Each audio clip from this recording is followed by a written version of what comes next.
Boa noite a todos. Em alguns segundos vamos começar o nosso momento do nosso evangelho dessa noite. Vamos esperar alguns irmãos entrarem na sala.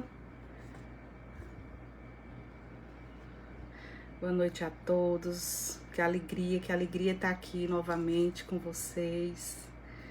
Vamos esperar uns minutinhos. Já está entrando aí alguns irmãos. Valéria, boa noite. Maninha, boa noite. Meu filho Brian, boa noite. Natália, Elma.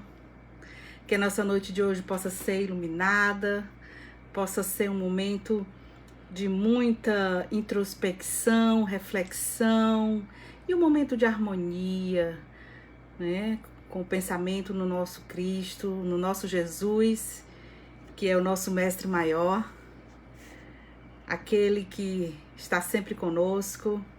Boa noite, Tarcísio, Isbaida querida, Gui, Maria Lúcia, Aurinete, Evandro. Então já temos, né, algumas pessoas na sala. Então vamos iniciar o nosso evangelho de hoje.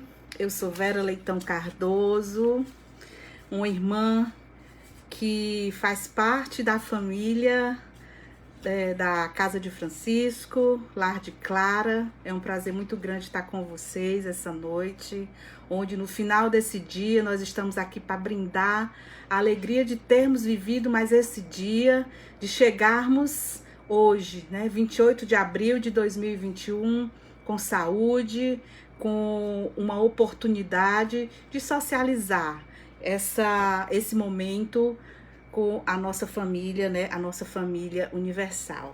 Então, o evangelho de hoje, né, que eu escolhi, é justamente o capítulo Honrai a vosso pai e a vossa mãe, o item 8, parentesco corporal e o parentesco espiritual, né? O tema que envolve o parentesco corporal e o parentesco espiritual, ele sempre nos leva a uma reflexão sobre a nossa família, sobre a família em si, não é? O que nós entendemos por família, o que nós entendemos por laços de família, que tipo de família nós estamos percebendo, compreendendo numa visão do Evangelho, numa visão do Cristo, numa visão do Espiritismo. Então é um assunto muito importante porque é muito do nosso dia a dia mesmo. Então eu vou ler um trecho, né, do item 8, agradecer a todos vocês que estão aqui somando em harmonia para que as bênçãos possam cair sobre todos nós e sobre toda a humanidade, porque creamos que quando nós nos reunimos, né, Jesus mesmo disse: quando 2 ou mais pessoas estiverem reunidas em meu nome, eu ali estaria. Então, nós cremos que estamos sendo abençoados nesse momento. Então, os laços de sangue não estabelecem necessariamente os laços entre os espíritos. O corpo procede do corpo, mas o espírito não procede do espírito, porque o espírito existia antes da formação do corpo. Não foi o pai quem criou o espírito do filho. Ele não fez senão lhe fornecer um envoltório corporal, mas deve ajudar o seu desenvolvimento intelectual e moral para fazê-lo progredir. Então, os espíritos que se encarnam numa mesma família, sobretudo entre parentes próximos, são os mais frequentemente espíritos simpáticos, unidos por relacionamentos anteriores, que se traduzem por sua afeição durante a vida terrestre, mas pode ocorrer também que esses espíritos sejam completamente estranhos uns aos outros, divididos por antipatias igualmente anteriores, que se traduzem da mesma forma por seu antagonismo na Terra para lhe servir de prova. Os verdadeiros laços de família não são, pois, os da consanguinidade, mas os da simpatia e da comunhão de pensamentos que unem os espíritos antes, durante e após a sua encarnação.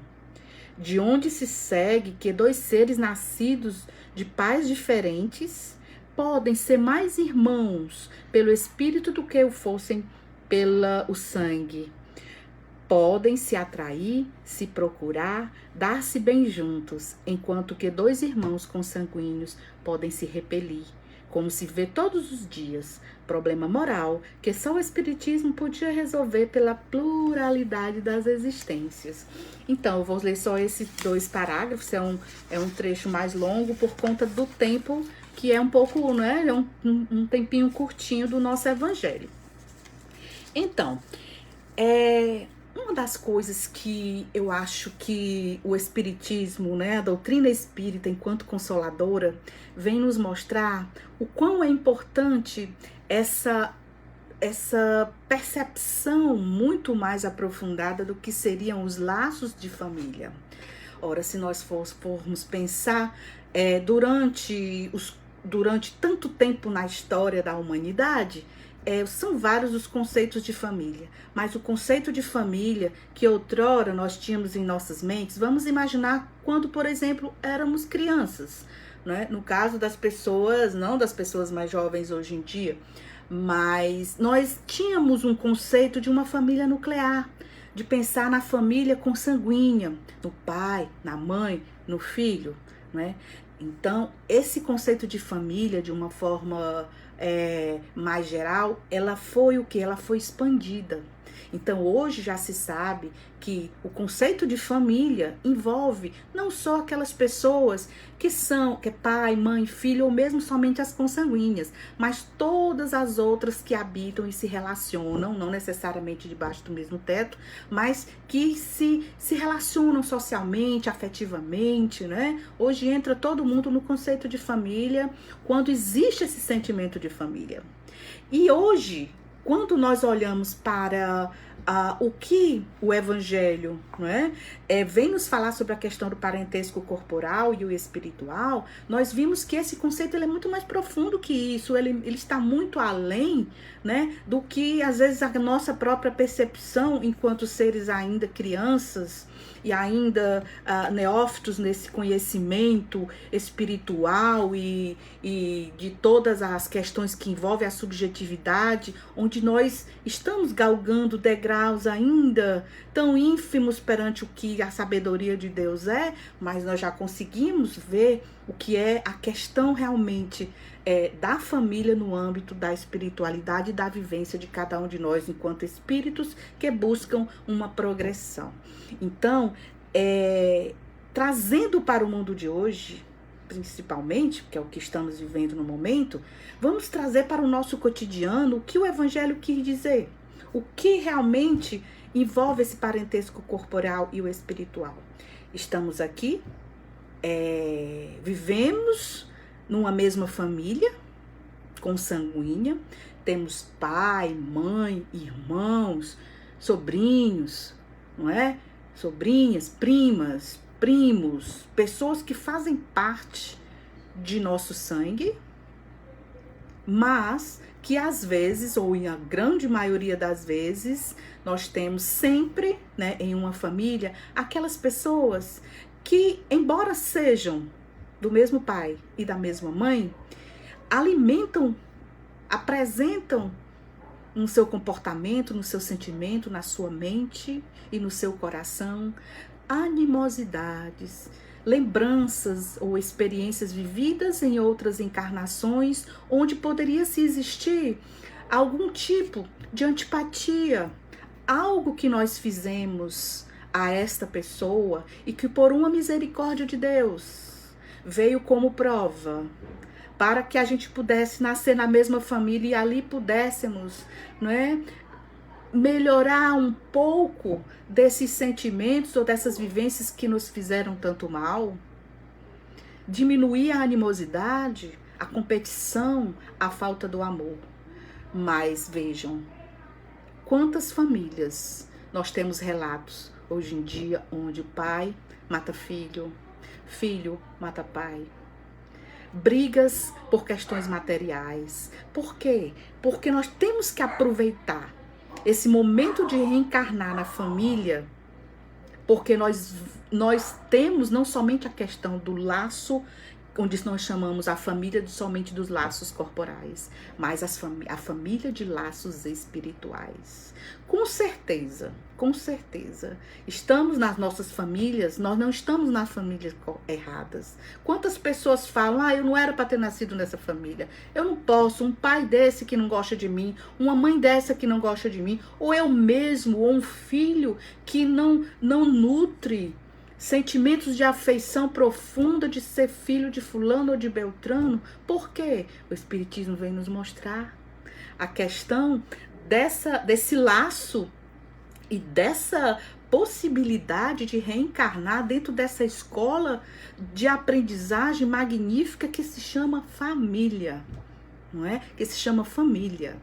Mas, como Deus é bondade pura, nós temos muitos irmãos espirituais que vêm com a gente para ficar na nossa mesma família para nos dar força, ou nós darmos força a ele que está para reencarnar conosco. Aí são os laços e as afinidades espirituais, que são nutridos de várias encarnações, onde nós podemos a cada dia buscar a prática do amor e essa caridade que tanto o Evangelho nos fala, para que possamos no futuro, não é? Sermos pessoas melhores e podermos estar com os nossos inimigos do passado, ou quem sabe, não necessariamente ele é o nosso inimigo.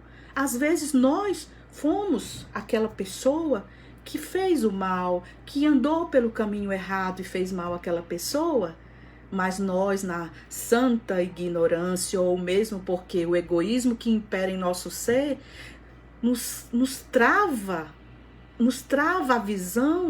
a visão tanto do espírito, de poder reconhecer, às vezes, naquele irmão que está ali conosco, a oportunidade de sermos melhores, porque nós não obrigatoriamente teríamos sido a vítima, né? E nessa hora a gente também não está perguntando quem foi a vítima ou quem foi realmente o causador do escândalo, do crime, da má ação. Nós precisamos aproveitar esse momento da família para poder nos melhorar. Então, de repente, esses laços de família, né, esse parentesco espiritual nos nutre de força, porque sempre pode olhar na sua família, sempre tem uma pessoa que você se dá mais bem, tem aquela pessoa que te compreende mais, ou que você compreende mais, não sendo na plenitude da compreensão e do amor, porque nós ainda não estamos nessa angelitude, mas sempre tem alguém na nossa família que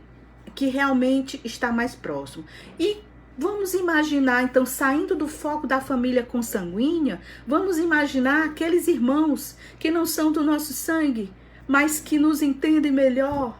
Às vezes é um amigo do trabalho, da escola, é um vizinho, alguém que você conheceu e disse, poxa, essa pessoa tem todo um feeling, que tem toda uma conexão comigo. Não é? Não necessariamente precisa concordar com os mesmos valores ou mesmo com o mesmo posicionamento diante de tantas questões do mundo, mas são pessoas que se afinam, são pessoas que conseguem manter essa energia no sentido mais assim de aproximação, de bem-estar e de harmonia. Quando se encontram, são aqueles nossos irmãos da família, dos laços espirituais. Veja, o meu exemplo, eu tenho 10 irmãos, somos 11 pessoas na nossa família, meu pai e minha mãe. Às vezes fiquemos a imaginar qual o compromisso de um casal de ter 11 filhos, não é? 11 cabeças diferentes, 11 personalidades. Então, a busca da aprendizagem, na prática do bem, dentro das famílias numerosas e também das famílias menores, mas o quê? Sempre independente das questões corporais, dos laços corporais, dos laços da matéria, nós sempre vamos ter pessoas de fora que são aqueles irmãos da nossa família universal. E aí nos reportemos ao que o Evangelho, ao que Cristo disse, que está no final do Evangelho, olhando aqui o meu tempo, que eu já me perdi. Jesus, ele tem uma passagem muito interessante, quando está lá no Evangelho de São Marcos, né? Quando Jesus diz que eis os meus verdadeiros irmãos, quando ele se encontra, né, chega os irmãos dele para poder perguntar por Jesus, por ele, e ele diz: quem são meus irmãos?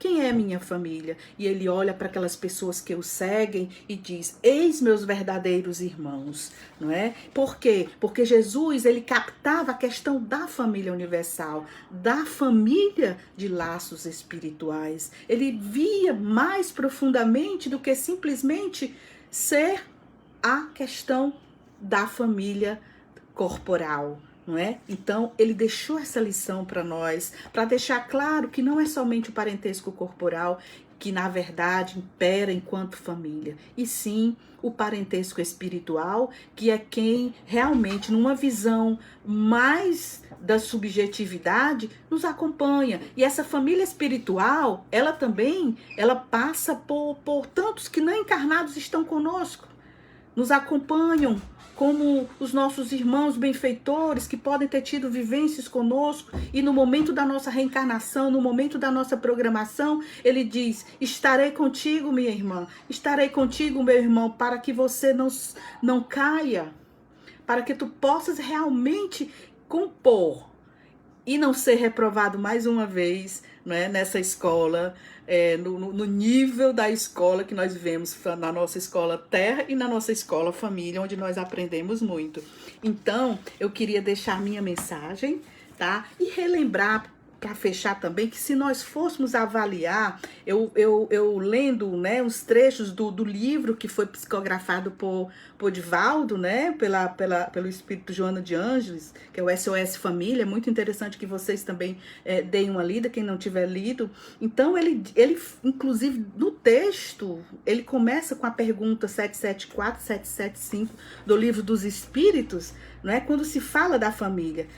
E aí, na questão 775, onde ele deixa bem claro que nós somos diferentes dos animais, né? Nós somos diferentes dos animais, porque nós temos o quê? Quando fala em família, quando fala naquelas questões que o animal, ou às vezes ele não fica com a sua cria, ele liberta a cria dependendo da natureza desse animal. Então ele diz: por que nós somos diferentes, não é? Porque nós somos diferentes dos animais. Por quê? O homem, ele tem a necessidade de progredir. Então, os laços sociais, eles são necessários para o progresso. Nós não progrediríamos nunca se ficássemos isolados, porque o homem por si só é um ser social. Então, lá ele diz: os laços sociais são necessários ao progresso, e os de família mais apertados tornam o quê? Essa condição do sentimento muito mais forte. E aí ele diz: na pergunta 775, qual seria para a sociedade o resultado do relaxamento dos laços de família? Reflitamos hoje. Por que os laços de família estão se degradando? E a resposta, aquela época de Kardec, a resposta do Espírito foi uma recrudência do egoísmo. Então, gente, vamos voltar para aquela mesma tecla. O egoísmo, vaidade e o orgulho. E o egoísmo, ele recrudesce dentro do ser humano, e ele nos faz realmente fazer com que os laços de família realmente sejam afetados. Então, tenhamos então uma reflexão, que voltemos para dentro de nós, vejamos a que ponto estamos dentro do nosso egoísmo, que corrói o nosso ser, que nos dói a alma, e principalmente para nós, trabalhadores da última hora, onde somos conhecedores, é que de nós será muito mais cobrado. Então, deixo para a reflexão, para que não sejamos reprovados novamente nessa escola de aprendizagem chamada família, que busquemos dentro de nós praticar o perdão, o auto-perdão, o perdão, tá, do outro, a caridade, e sempre o desvencilhamento dessa chaga que ainda sangra dentro de nós, que é essa coisa chamada egoísmo, tá? Então, não somos somente as vítimas, poderemos ter sido algoz, e se não prestarmos bem atenção, não vigiarmos e não orarmos, continuaremos sendo o algoz nessa encarnação. Busquemos a harmonia, busquemos a progressão espiritual. Chega, já temos discernimento. Olhe a pandemia. Vamos trabalhar a pandemia e trabalhar. Será que estamos menos egoístas com tantas coisas que tá acontecendo na face da Terra? Então, gente, eu gostaria, por conta da questão do tempo, que eu acho que hoje eu extrapolei um pouquinho, mas eu queria deixar para vocês essa reflexão que serve para mim. Todos os evangelhos dos meus amigos que eu assisto, das palestras que eu assisto, das minhas reflexões nas minhas orações, das grandes lições que nós temos visto por pessoas maravilhosas que tiram parte do seu tempo para ajudar o próximo, serve de lição para nós. E para que nós possamos sair dessa vigilância que ainda faz com que nós permaneçamos num patamar ainda, às vezes, de mais escuridão do que própria iluminação. Isso falando de nós mesmos, porque a luz divina sempre vai estar conosco. Basta que saibamos escolher o caminho correto. Um abraço bem grande a todos, que vocês possam ser abençoados, que as famílias de vocês possam ser abençoadas e que a família universal, aquela que nós estamos ligados pelos laços espirituais, sejam todos iluminados pelo nosso Mestre Maior Jesus Cristo. Muita paz a todos, um beijo no coração, paz e bem a todos vocês, meus irmãos. Muitíssimo obrigada.